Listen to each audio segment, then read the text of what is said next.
Hello friends, வாங்க நம்ம mutton biryani செய்யலாம். ஃபஸ்ட்டு நம்ம அரிசி 2 டம்ளர் ஃபஸ்ட்டு ஊற வச்சுட்டு ஒரு குக்கரில் தேவையான அளவு எண்ணெய் நெய் போட்டுட்டு கொஞ்சமாக சோம்பு போட்டுக்கிட்டு தேவையான மசாலா ஐட்டமாக போட்டுக்கலாம். பட்டை, லவங்கம், கிராம்பு எல்லாம் போட்டுக்கலாம்.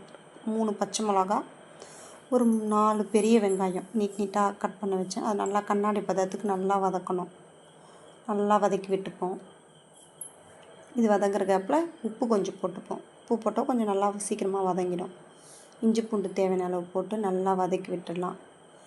இதெல்லாம் நல்லா வதங்கணும். வதங்கின பிறகு ஒரு 2 தக்காளி, பழுத்த தக்காளி போட்டு நல்லா வதக்கி விட்டுப்போம். இதுவும் நல்லா வதங்கட்டும். இப்போ எல்லாம் நல்லா வதங்கிடுச்சு. இப்போ நம்ம ஒரு கைப்பிடி அளவுக்கு புதினா கொத்தமல்லி போட்டு இது நல்லா வதங்கட்டும். நல்லா வதக்கி விட்டுடலாம். இதுவும்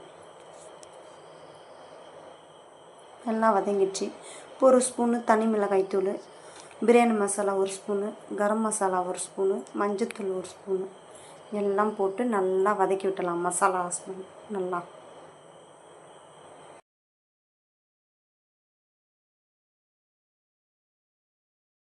இப்போ மசாலா நல்லா வதங்கிடுச்சு. இந்த டைமில் கொஞ்சமாக தயிர் போட்டுப்போம். தயிர் போட்டு தயிரும் நல்லா வதக்கி விட்டுருப்போம். நம்ம வேக வச்சு மட்டனை போட்டுப்போம். இது தனியாக நான் வேக வச்சுட்டேன். இது எடுத்து நல்லா போட்டு இதுவும் நல்லா கொஞ்சம் கலர் விட்டுலாம். அந்த மசாலா இறங்கணும் உள்ள. இப்போ 2 டம்ளர் அரிசிக்கு நான் 4 டம்ளர் தண்ணி ஊற்றிருக்கேன்.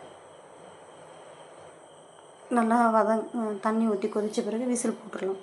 ஒரு 3 விசில் வரட்டும்.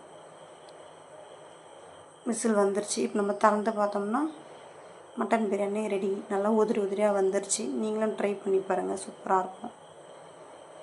ஓகே ஃப்ரெண்ட்ஸ், பாய். பிடிச்சா ஒரு லைக் ஒன்று போட்டுருங்க.